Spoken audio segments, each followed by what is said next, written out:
Radiant team ban.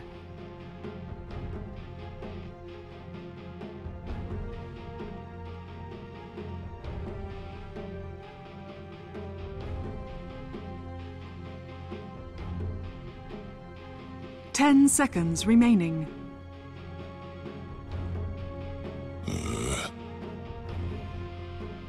Navi's turn to ban.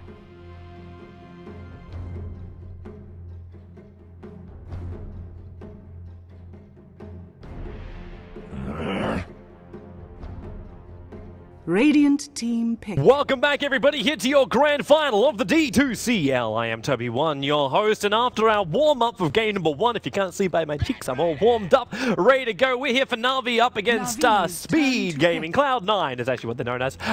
Not their old names, but they're playing up right now into game number 2. We are headed. Luckily, I have a man who is also warming up with me, and that is Cinder. And man, welcome back for game 2. Thank you very much. Oops, just have to toggle on my mic in the right way. Yeah. Interesting game 1, to say the least. We kind of ran over, I feel like, almost everything there was to say about that game at the end, so... Yeah, agreed. Let's just look at this game, man. Let's just look at this one. Yeah. But so far, we're going to be kicking up. Again, we see the Lycan being banned out. I don't know if Lycan is ever going to appear in tonight's games. I think both, like, Pilot Eye as well as Puppy both know how brutal that hero can be to any lineup. He's the early game pressure with a late game option. You have to take him out. Yeah, I guess we could say Bad Rider kind of is the same kind of thing in that regard. He's kind of good in all stages of the game. Of course, not a character type of role, but you give him a little bit of a good early game, and then you have arguably the best initiation in the game for the rest of the match. So it's really something to keep in mind here. Let's so before game 1, I was talking about how crucial Visage was going to be today, and like, these teams don't care. I thought, I was like, okay, I checked the last matchup, it was a week ago, they're probably gonna go for that again. Yep. Nope, no one cares about Visage. They let him pass through the bans and pick him up. They even picked a Witch Doctor over the top of it. Yeah. They're looking for a different combo, man. But then again, I don't think you would have come into this game going, yeah, have forced on Juggernaut. It's going to happen this game. I doubt that would have happened. But you're definitely seeing something here from Puppy. So Puppy banned this guy out in the first 2 in the last game. He took out Naga and EA during game number 1. But now Cloud9 said they want the Bat Rider first. We're going to get already the start of Team Global. Ancient Apparition and Invoker coming up for Navi. The question is still going to be then, how do they set up with all of this? Like, do they just look for, like, where's their jump and initiator? The Bat Rider's not there as an option anymore. So do they try and go invis? Do we see Nyx Assassin come into play? Do we look for a different style of offlane hero? I think Nyx is really good here already. I know it's kind of early to say it when the enemy team has one hero, but when that one hero is Bat Rider, it's a classic thing to pick Nyx as a counter, actually, directly to Bat Rider. I wouldn't have been too surprised to see Navi pick it in the first 2 here. And to pick it over the top of the Invoker, though, and then give a Bat Rider and Invoker combo to somebody? That's true. But then again, Nyx would have been good against both, right? He's actually... To a point, yes, but it would really start to like cripple your lanes to show the fact you're playing a Nyx this early on. Because then Cloud9 can just go the other side of the ball and go, well, we'll just pick up like Lifestealer. And that'll be the easiest way they can probably deal with that Nyx Assassin. Right now, we're going to get the Templar Assassin up for Cloud9, so Sing Sing... he thought he had a little bit of extra variety during his last game, but now he's back to his Templar Assassin. Picking up before they take it out. I was actually interested to see if Cloud9 were going to try and grab the Luna 5 seconds here in this stage and just say, well, we know if we have a farmed up Luna, next ban stage is coming up anyway, so we can kill off the late game heroes. Like, just go that way. But they're not doing it. They picked up the TA, they pick up the Bat Rider, they showed 2 of their cores already. So if Navi want to be taking out these fun heroes of Cloud9, they can do so. While Pilot Eye takes out the Spectre. So kind of feels like maybe early game orientation is coming their way. I think they're just worried about the global being too much here. If Navi has a Spectre with this, like you already pointed out, I'm sure that'll be the vision, wouldn't it? If you get Spectre, if you give Spectre away with that, and then I don't know what else Navi could pick up. Like you said, the Nyx could have actually. He's a pretty good global hero as well because he's constantly missing, especially when he's level 11 and higher. You just the Vendetta lasts so damn long that you don't really know where he went, and then you're very susceptible to ganks. I still think Nyx would be a great pickup for Navi here as an offlaner. It's arguably top 3 best hero for Funnick. He's also arguably top 3 best player with the hero.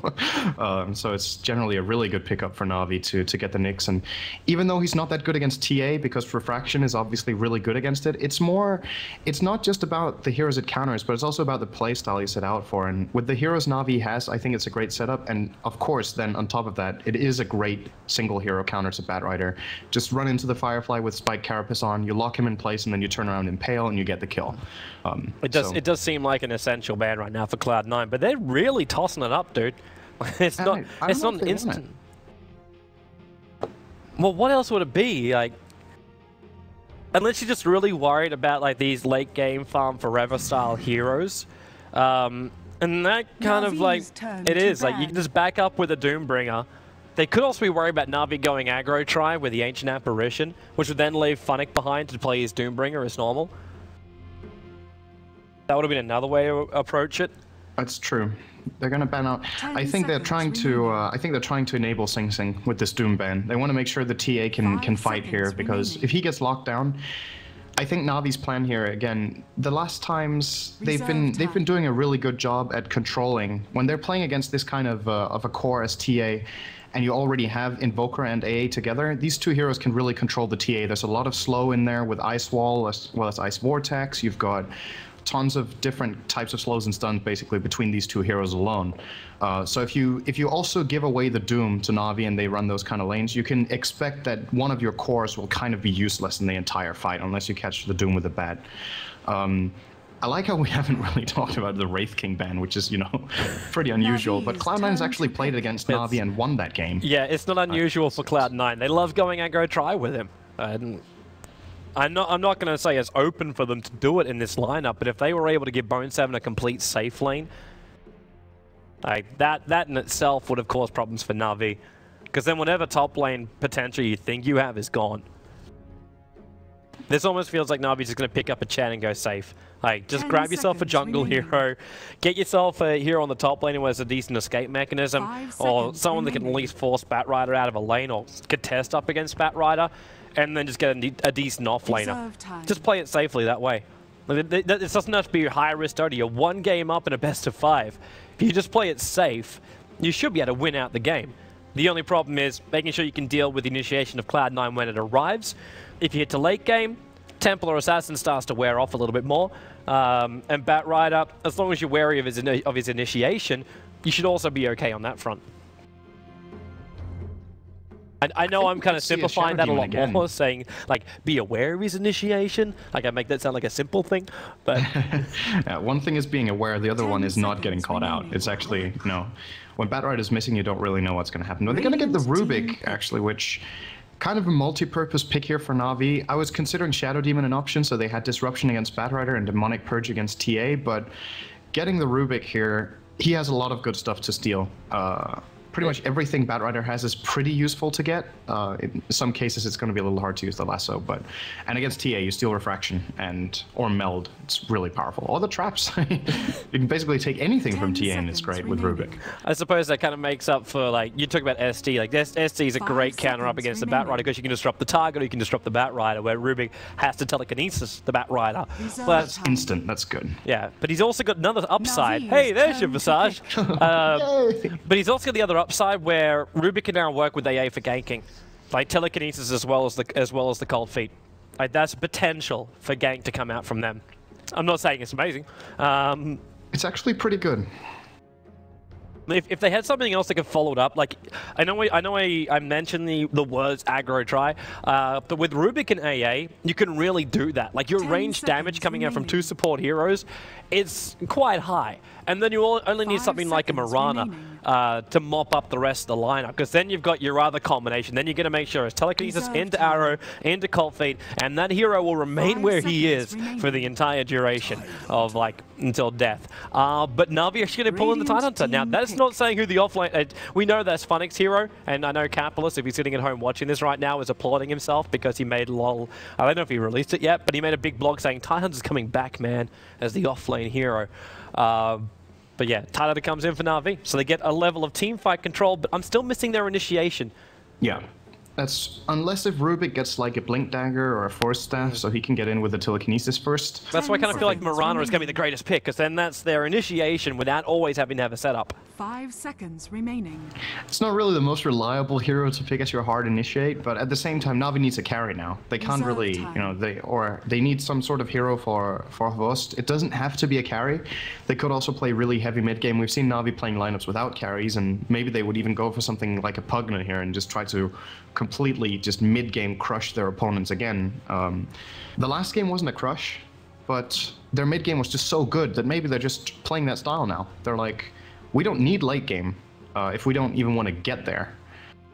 And I was thinking about Weaver as a choice for now. I guess you're happy about that. Weaver with AA is obviously great for the chilling touch together with Geminate attack.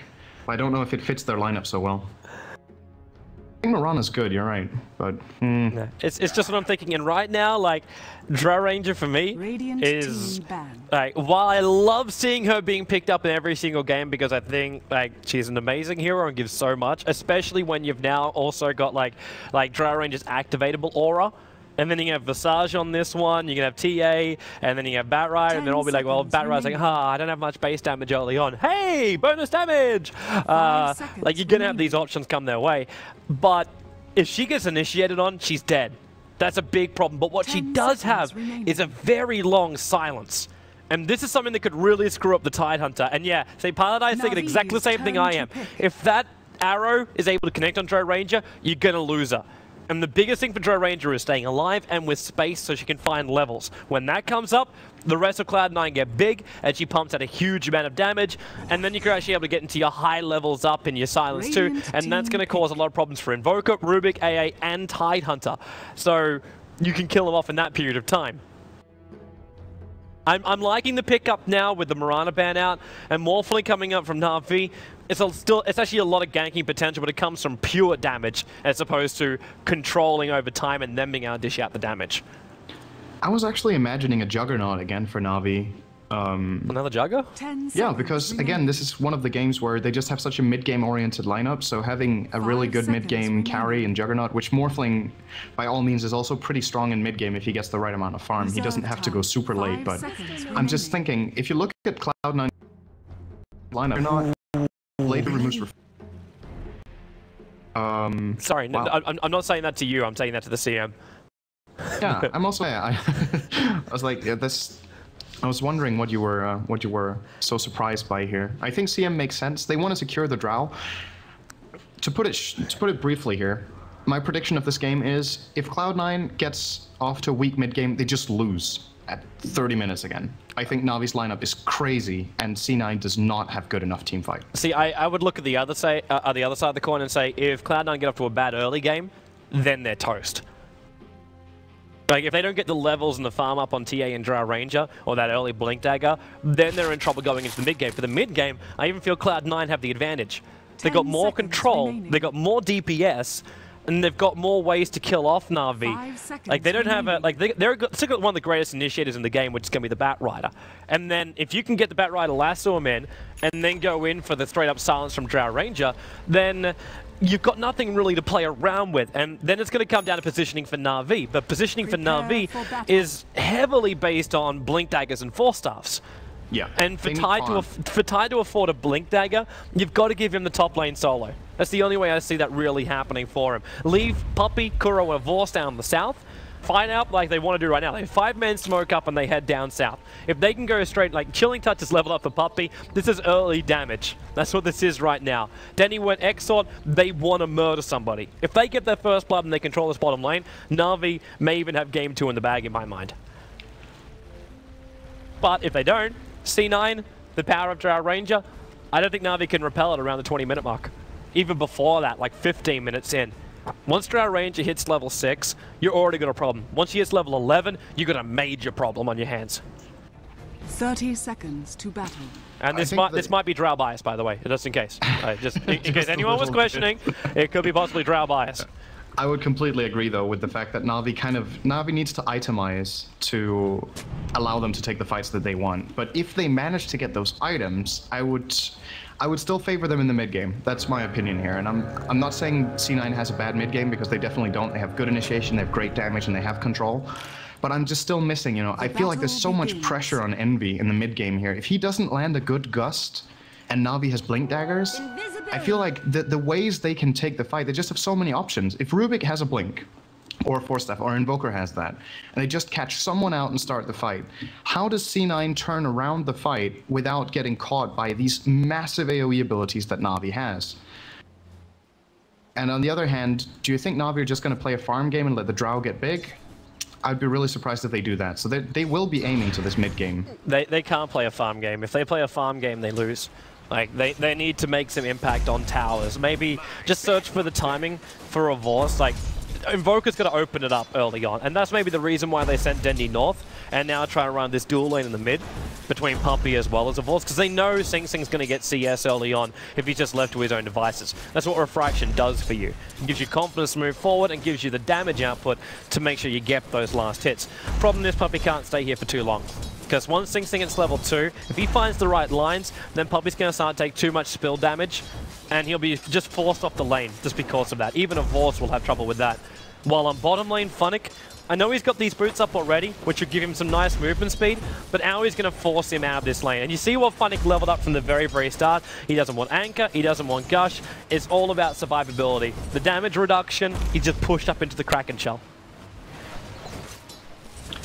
It might be able to, you know, between these two heroes from C9 on the safe lane and Crystal Maiden as well, of course, the passive ability of the Kraken Shell is strictly passive. But the Kraken Shell, what's that even called? It's kind of a purge, right? I don't know what to call that. The crack. The crack of the shell? Yeah, I don't know what that's called. I actually have no good word for that. But when he removes the debuffs on himself with the Kraken Shell, when it procs, when you're playing against a lane like this, which has heavy slows, it can give you the little bit of space you need to get away. But then at the same time, I still think if he gets caught out, he's just flat out dead. There's too many things for him to deal with now. Pilot Eye is going to see this. Tide looks so funny with a haste, I don't know. So something that big just shouldn't move that fast. Exactly. But the crazy thing is, though, if he doesn't have something like a haste rune, he is toast. Envy's got 2 points up in the arrows. I don't think he needs much more than that.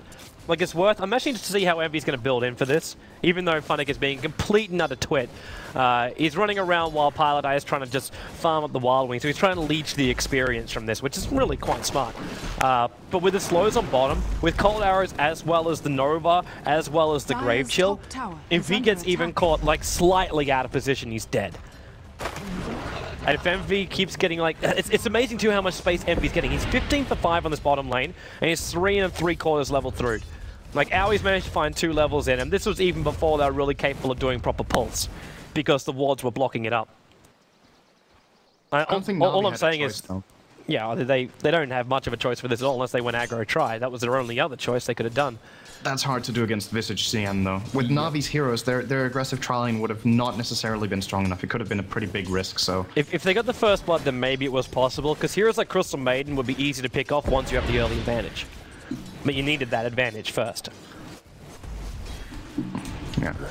And then the offlane, I mean, I feel like we're having kind of the same scenario as in game 1, where Cloud9 makes good laning decisions, they get off to a good start, and then, in my opinion, in mid-game, if they don't perform really well, they're gonna have a problem.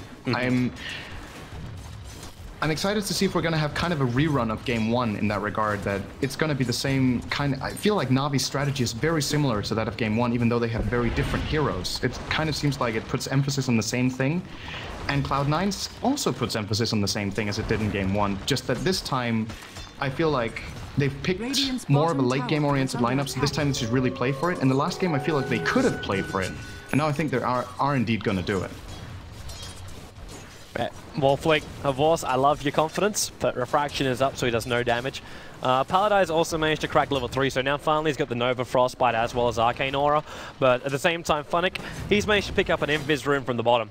So he's looking for Sing Sing. Now, I don't know if there's... No, there's only the Dire Observer Ward that's down that bottom lane, so there is no way for Sing Sing to know that Tide is here, apart from the fact he's completely disappeared from the bottom lane, which is justifiable. When you're down to one tango, you can justify missing from the bottom lane. Sing Sing is playing this really well, though. He knows that this is too risky. It's definitely not worth taking the chance here, and he's out here looking, basically, trying to see if he can find Funnick or. You should probably have a look to North, man. He's just gonna stack. Yeah, Bone7 and Pylai are going to try and have a crack, and Kuro's probably going to be the easiest one for them to kill off here. Trying to kill off Dendi is just going to cause troubles, and they may even find a courier. The Navi courier flies over the top of him. That's bringing in the hand of Midas. Now, Bone7 instantly being done on Cold Snap. Kuro, well, he got the telekinesis throw off with the Fade Ball. Sunstrike's coming down, but Bone7 sits a little bit higher, but the last attack from Rubik. Kuro is able to spill the first blood. I came here to be tested. I cannot imagine how that could have worked out for C9. They're going into a level 5 Invoker with a CM and a level 3 Batrider. Dendi has Horde Spirit up. He's playing Xord again, which, you know, this is kind of interesting to see that in a metagame right now where the Invokers are more, like, I don't know what the percentage is, but I feel like you see Quaswex almost every game. Dendi's playing Xord 2 games in a row, and he's really making it work so far. He's got great farm in this game too, just like in the last one, and I'm surprised C9 even tried that. I can't imagine how they could have used their abilities and got away with what they just tried there. If I actually went back 2 weeks ago, then I'd be with you on the Quaswex, but I don't know, every game I've been casting has always been Quas Xord.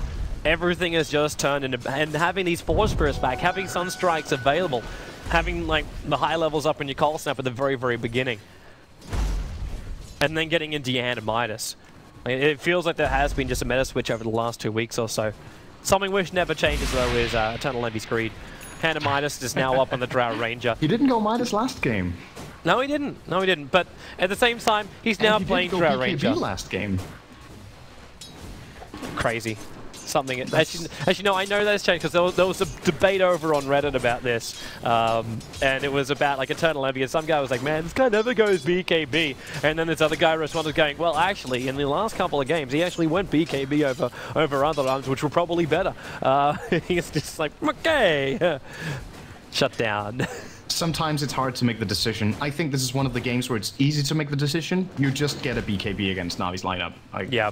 Yeah, but it's Midas first, though. It's 100% Midas first, because you still need the level 11. And that's the beauty about Drow Ranger, where you can go in for something like... also, I love this from Bone7. He's trying to take all the farm out of the dire side jungle, because he couldn't do it in his own. But now telekinesis, well, his Firefly's going to wear off in a couple of seconds, and the cold feet and the attacks, he goes down. Even a precautionary Sunstrike. At the same time on bottom lane, Funnick is a little bit concerned.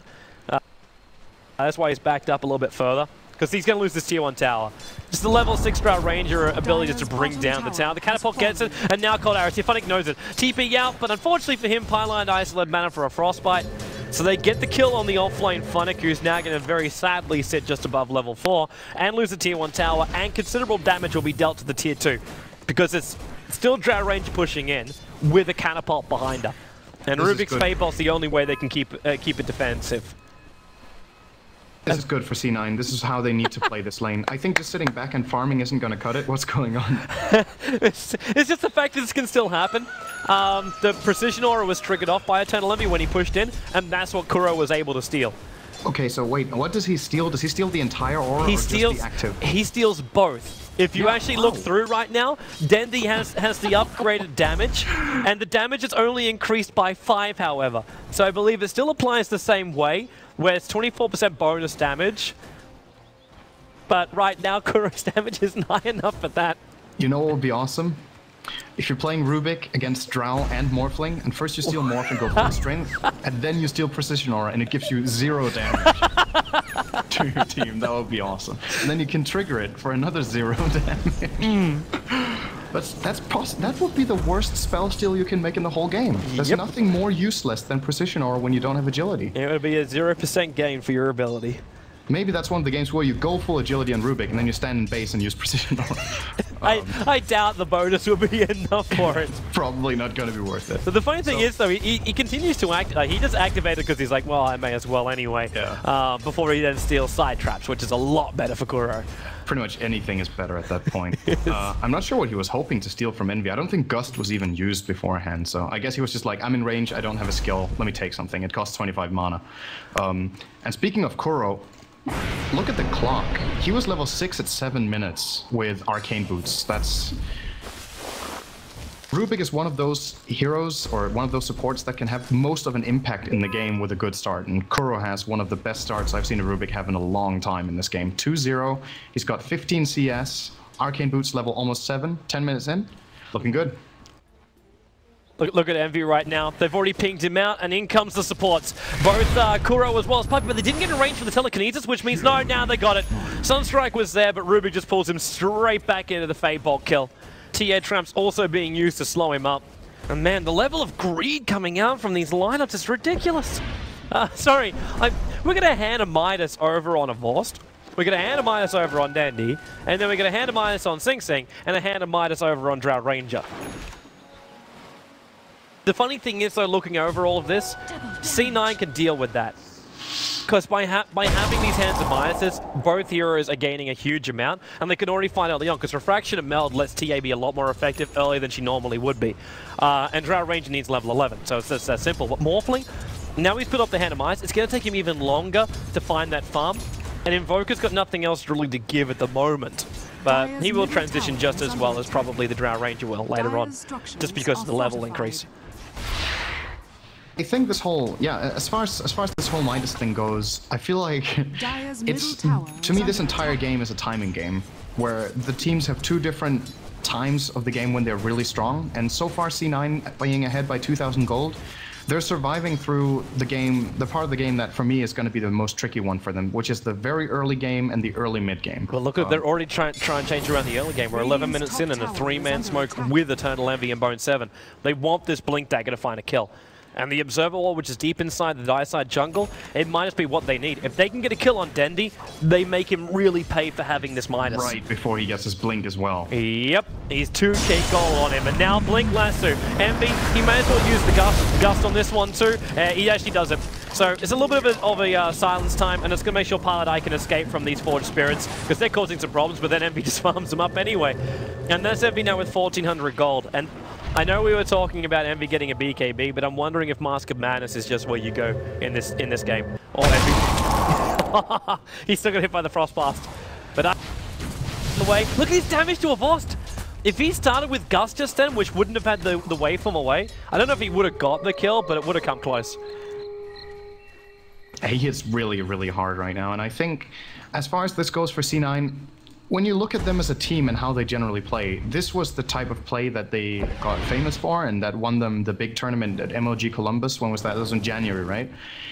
Where they play greedy and they play these hard carries, and they're really good at playing a passive early game where they get good farm and then transition into the mid game with that. I feel like this is the style they need to play. Their downfall in many games in recent times has been that they've only had one carry. It's been Envy playing a solo core. The enemy teams have just overpowered. He's trying to come in for Envy. Almost got him. Yeah, that AE ulti needed to be a little bit quicker, and Havor's also need to be a little bit further forward. But now they have Drow and TA and Visage. Like, they have so much late game here that if they just survive through this stage, they're going to be really good in the late game. And you're right, he got a Mask of Madness, actually. There's also a second Visage on the field.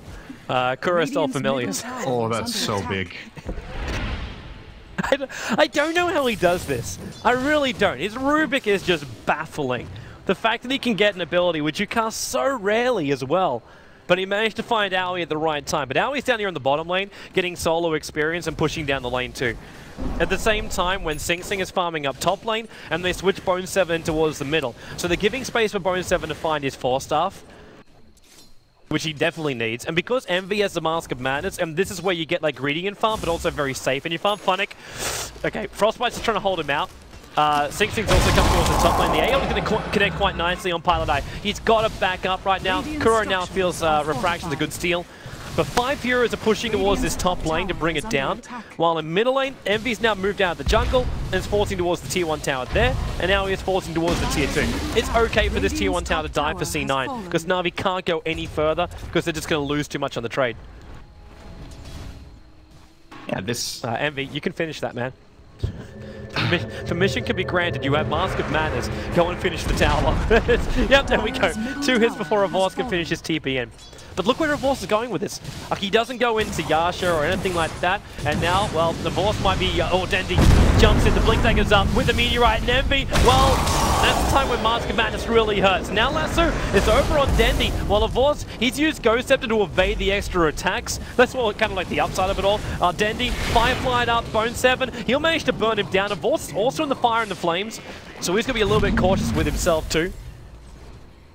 But either way, it ends up being just a, well, it's a 2-for-1 trade because it looks like Funnick managed to die to Owie on the bottom lane. There's a Did he just get soloed? I think, judging by Owie's cooldowns with the resummon of the Familiars, he just got the double storms and the double damages coming out from the Familiars with the Medallion of Courage up on Owie too. So yeah, I'm not surprised he's dead. I think this Visage is going to be really scary for Navi in this game. He's 1,500 away from the Ags. He's got level 9, so we're probably going to see the good timing. This is what you always want to happen with Visage. When you get Ags, you want to be level 11. I think the timing with that solo kill for Aoi is going to be pretty much perfect.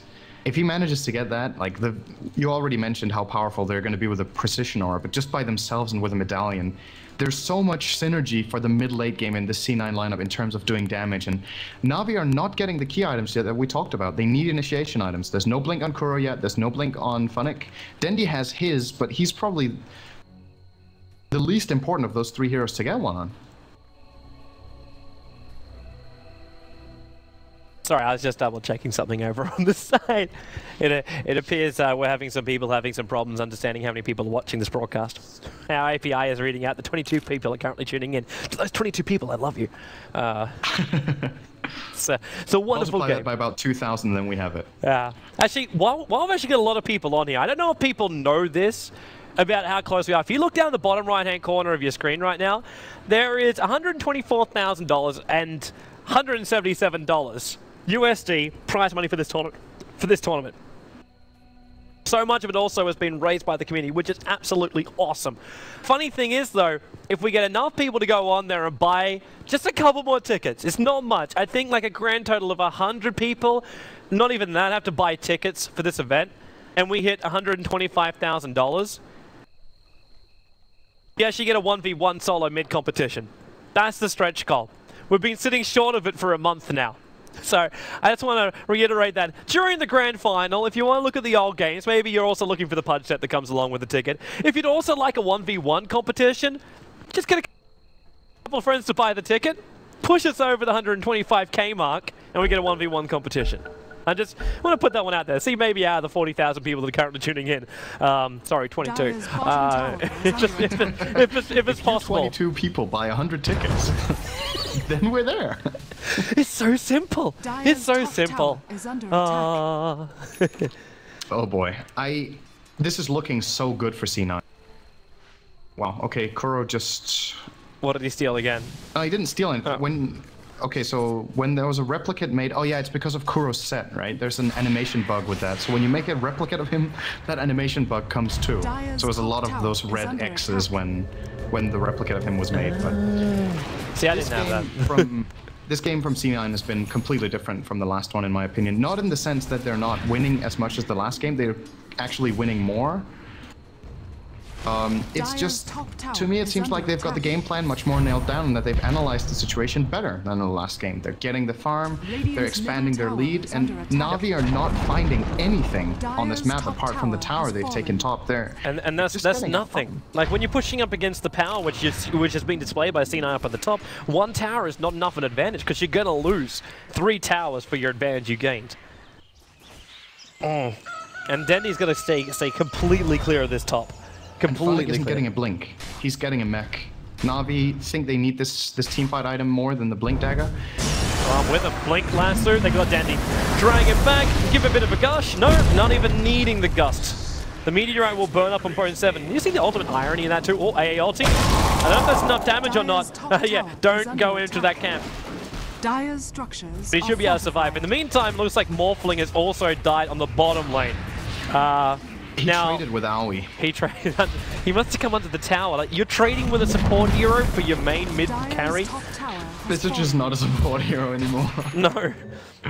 It's almost like, pretty much who was the player recently that did it? Because I know you guys did it, like back in the old days of your competitive career. We ended up having like the mid-solo fader was the Visage, but someone did it recently, I know, because I cast that bloody game. And I can't remember who it was that did it. Oh, a solo mid-visage? Yeah, it was a solo mid-visage return. And I can't remember if it was actually C9 or not that did it. But it was definitely someone who... It was Hani! Of course it was Hani! It was Hani that did it recently. Did they win that game? Yes. Who was it against? I don't remember, but I'm sure Nahas can throw us the stats. Here we go. Smoke rotation from Navi. Well, they've got to find Eternal Envy. But look what he's got coming out, man. He's already finished both an Ogre Club and a Mithril Hammer 17 minutes into this game. Even if they kill him now, they're not going to stunt his growth. Oh, Kuro, there's a jump in. Yeah, they've got him. There's definitely no doubt in the mind here that they've got him. But then TA traps, Pino with the Nova, Kuro, he is basically walking this so slow. Aoi will resummon up on the Familiars and you're gonna see the damage output. This is the reason why Aoi's able to get like solo kills out. I don't think he wanted to summon up just then though, because he's still 200 gold short of his Aghanim's. So he can't get that Aghanim to full birds up for another like 2 and a bit minutes. Still going to be just fine. I think just the way the game has gone so far already, I think C9 can be a lot more relaxed about this. Even though the Drow just died there, just the fact that Tide had to go for the mech, felt like he had to make that choice, is going to make it so much harder for Navi to find the fight that they won.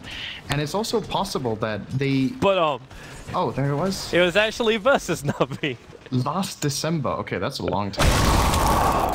That really? Was it that long ago? I remember it as though it was yesterday. Yeah. Oh, Sunstrike, Pilot Eye! Oh, and maybe... No, it's not enough. It's not enough. Pilot Eye is TP back to base. You know, this just sucks. You're like full HP, you're going to check the rune, you lose 4/5 of your health. Oh well, here we go again, back to base. That's kind of like the global part of the Navi lineup, which we didn't talk about. Like we were talking about at the very, very start of the game, like that Invoker as well as AA combo. But we never really saw much more apart from that. Like, the lineup never really pushed towards that apart from Morphling Replicant. But they're going to try and jump in and get themselves an extra bit of an advantage here, and that's going to be on Roshan. But at the same time, I'm looking at almost 2 BKBs being completed. Sing Sing's got his. If they work out what the hell's going on, just a TA trap inside the pit, and there it is. Navi's been revealed out. The Sunstrikes are on their way in, but it's over on Bone 7. Actually put his Blink Dagger on cooldown when he got attacked just then. So he has to wait it up. He's doing his Blink Dagger back off cooldown, and Navi is just, they're turning. But the problem is, if Drow Ranger just goes inside the pit, she's got it. But look how Envy's approaching. It's like, why do I want Roshan right now? He can take a solo mid-tier 2. He's level 11 on this Drow Ranger. 19 minutes in. Navi's going to finish with Roshan, but they're up against Familiars, they're up against Batrider. Firefly might be on cooldown. Funnick, he was holding the Ravage, and now, well, he has no reason to use it. It's just Pylite Die going down. Familiars are up. Templar Assassins managed to pick up the Rubik and Funnick. He's silenced. They've got to kill him off. The Ravage will get off in time. Ghost have to put a little bit more space there for Revorce, but now they come in a little bit closer. Well done to Beto. It's a freaking huge name. He bought a ticket. But 3 people for Navi are down. Now Batrider got the lasso. It's over on Revorce. Pylite Die, Frostbite still on cooldown, but they got the gust off from Eternal Envy. There was no way to wave out. There was no way to go. And that's now going to be Roshan going the way of Templar Assassin with the Aegis, the model her way. 11-7 on the board, and not lose tier 2 tower in mid. And this might be the reason why Navi banned Visage every game in the last series they played. And now they didn't do it. In the last game it wasn't even picked, but in this one it was picked for C9. I feel like when Aoi gets this hero, C9 just plays... They can just play so relaxed. There are a couple of heroes that I feel like are really scary to get to C9, and in my book, Visage is one of them, one of the most important ones. Man, look at the triple Familiars come in. Nice hit from Kuro. Use the Meld to get himself in there before the Familiar drop down. Sick come on Dendi, and they're going to 4-star him away. They know they can't keep him in close, but Aoi caught in the Ice Wall, caught in the Sunstrike, and now with the silence, Kuro blinked himself out. When he was silenced, he couldn't Meld, he couldn't Telekinesis, he couldn't Fade Bolt. He wasn't ready for that. Perfect gust time from Envy, and now Revorce, he's going to shotgun down Envy at the back end. Bringing it online, the Aeon is flying out too, can hit on Sing Sing, Dendi comes out too. Familiars actually ended up just shattering in the middle of this fight. Navi, they're repelling C9. They've lost their major DPSer. And now even getting blocked up by his own creep wave. Funnick actually missing on the gush, but a Force will come in. He's got the tap strike available, but E-Blade also still on cooldown. Sing Sing trying to fight this one up. The Sunstrike is able to nail on Visage. They bring him down. Now Batrider rejoin the fight. Oh, his own BKB up and running, controlling up Dendi. Sing Sing will die, but it's only the Agency model while pumping. He's getting focused down by Bonezone as well as Pineline Die. Funnick's in the middle of the fire and the flame. Sing Sing, TA trap, slowing down the Force. He's got enough bottle charges in a moment. 3 mana away from having a waveform, but he can't TP if he uses it, and he knows it as well, but he can't battle up against Refraction, so he jumps to the replica back at base. Didn't realize he had that one for an escape mechanism, but C9 came back in. 3 BKBs pre-22 minutes. Not bad. They just have so incredibly much farm. That last fight, it doesn't feel to me like a 14,000 gold game, but when you think back on the item advantage C9 has, it's not really that surprising that it is in fact that much gold. Yep.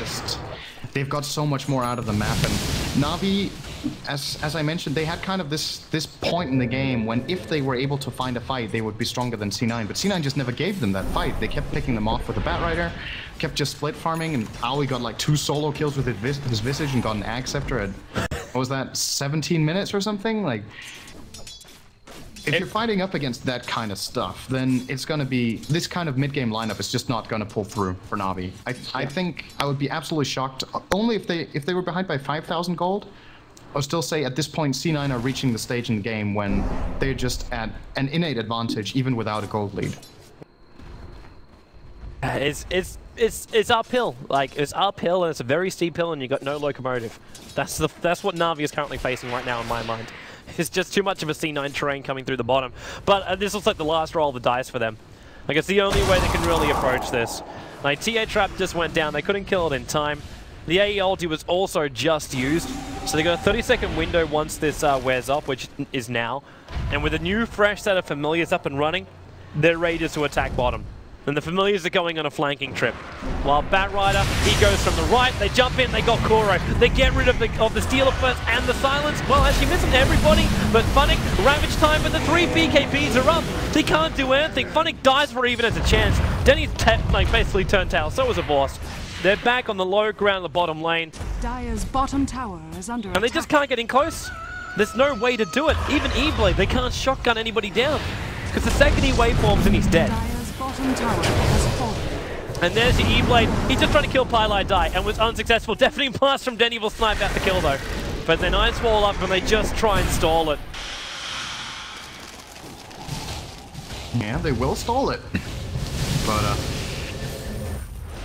I'm not sure Navi realized how far behind they are. They're obviously feeling the pressure in that C9 is basically walking over them. I think if Navi could see the graph right now, they would call GG.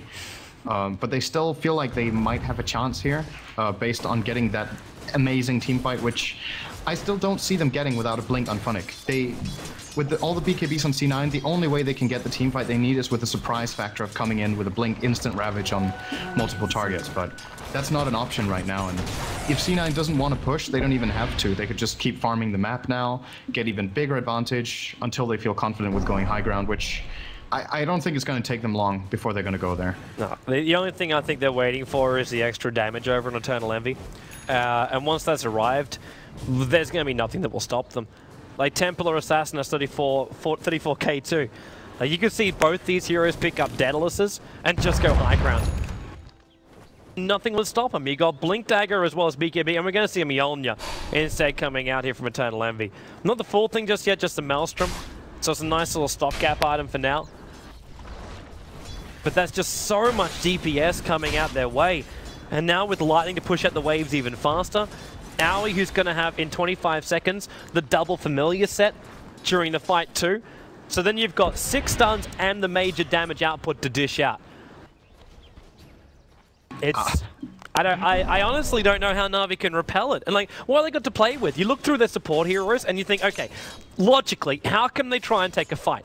Funnick has to get a Ravage off, but he must wait at least 7 seconds to do it because of the BKBs that are coming out. While Eternal Envy, okay, there was an attempted shotgun. Not the full shebang, because it looks like he got silenced up. But yeah, you've got to burn through the 7-second BKBs, or wait out the 7-second BKBs.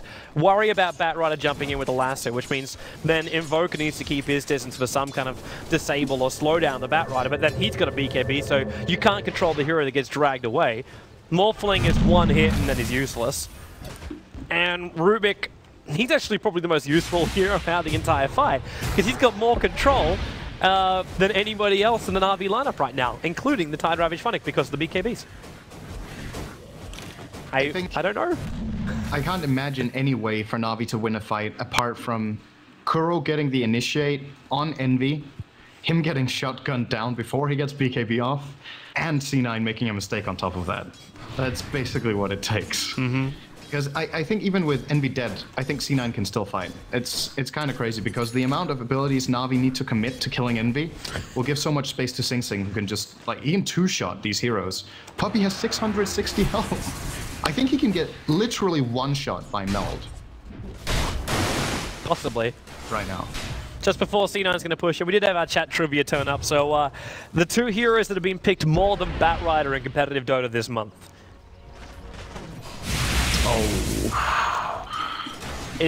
Picked and banned. He just said picked. He just said picked. We'll come back to a opponent that's about to jump in middle lane. BKB and then got Funnick. Now, Lasso was just empty stolen, but there's no way Kuro can get in close enough to pick that one up. And now Pylai Dai, he's actually triggered off his own 10-second BKB. Now, we're tied on the sidelines. E-Blade, AA ulti, that's enough to kill a Phone 7. And the AA ulti's going to hit on Eternal Envy at the back end of play. But jumping Kuro, hey, I said he's not getting close enough. He's managed to drag Sing Sing back in again. There was a 3 Familiars hot on their tail. They were not so sure about this, and they've managed to turn TA around. TA's been stolen by a Vor, so he's now recruiting Sing Sing for his own evil causes. Yeah, but back to our... sick if it was the real Sing Sing he just got there. But back to our trivia, man. So 2 heroes. I want to put AA up there as the first one. Even though I know he's been banned out a crap ton, I think he's been picked probably more. You said AA? Yep, Ancient Apparition. I'm gonna say Invoker. I think he gets picked enough compared to being banned. I'll be down with that. I think Batrider was 3rd, and the reason Lycan isn't higher is that he's banned so much, for example. And Naga is banned a lot as well. I'm wondering about Ember Spirit in this mix-up too, because I know Ember Spirit's been really heavily banned in the last, like, 4 to 5 days, but before that he was slipping through every single time. Like, he'd have to be like on a 100% banned pick. Actually, probably not 100%, it'll be like 95% because there'll be other teams that... Yeah! Whoop, whoop! The other one I don't think most people will get. Okay. A challenge! Challenge accepted! A hero. The most people wouldn't get?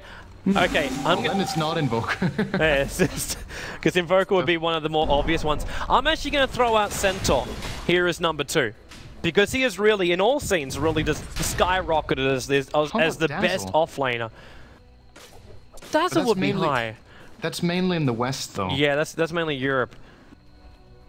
Yeah, I'm gonna throw Centaur. Centaur's a good guess, but I also think it's too obvious, maybe. Trouble off the top lane, the Force. Silenced up, the Ravage has to be done with the BKB from Bone 7. He comes in there and makes sure a Force stays still. Familiar drop downs, they've got to go soon. Puppy is so low on life, the Familiars come up there. Owie 2000's got himself a double kill on this. Sing Sing's looking to follow after Dendi, while a little bit further back, Funnick is caught in the middle. Owie gets a triple kill with the Soul Assumption. Sing Sing wants one last jump down, but Dendi's got Invis. Very difficult kill, what you can't see. And Sing Sing just says, screw it, I'm TPing bottom lane, because it seems like a Force just tried to go split pushing. Then he just cold snaps him and blinks. Just to spite him. And then Bone 7 has to defend. Not too big of a loss for C9 there, though. So they traded their Drow for 3 kills. They actually killed the, I guess you could say, the 3 least important heroes on Navi's lineup right now. I think both Havost and Dendi really need to get something, and Havost almost miraculously survived that fight by using his Replicant in the last moment. That was really well played by him to get out, but that was like, you know, this is what I said. This is when Navi has a chance at the fight. Kuro initiates, they get the Drow, they burst down the Drow with shotgun, and they get a Ravage. They still lost the fight. Okay. They lost Drow. Our carrier's in the house. We have a full assault cuirass over on Owie 2000 right now. This guy is sitting. Like, he's sitting, even with Medallion being used, he's still over 40 armor. He's got 42 armor with the Medallion already being used. And now he goes up to 48. Yes! Oh! Oh my god. It's the sound of the right gas. Too good. Wait, so Centaur is number 1? Mm-hmm. Wow, okay. I know he's been picked a lot, but still, I really didn't think, well, that's... I could die a happy man as now. far as if you look across the scenes, then he's probably the most consistently picked hero in both the West and the East. ALT now going to fly towards the middle lane. So we go back to our fight. Sing definitely blast on helping him off, but Denny dragged down with the lasso, and he's dead before he can trigger anything off. 63 seconds on the sideline, no buyback being available for him. And the familiars come in, and, well, Aoi adds more money to his pool by taking out the mid-tier 3 tower. E-Blade, shotgun, but you can't shotgun that. And now Latsu is Kuro! that really wasn't going to work. Drought Range going to kill him off. Of course, it's frostbitten up, and look at the familiars just nail into him. That was the pressure he summoned from Aoi, and GG. Game number 2 will go the way of C9 in a rather familiar time frame, don't you think? Yeah, 30 seconds shorter even. Yeah, it's keeping it close, it's keeping it consistent. And it's keeping it level. 1 apiece, but definitely a deserved victory for C9. It really felt like they never lost the control.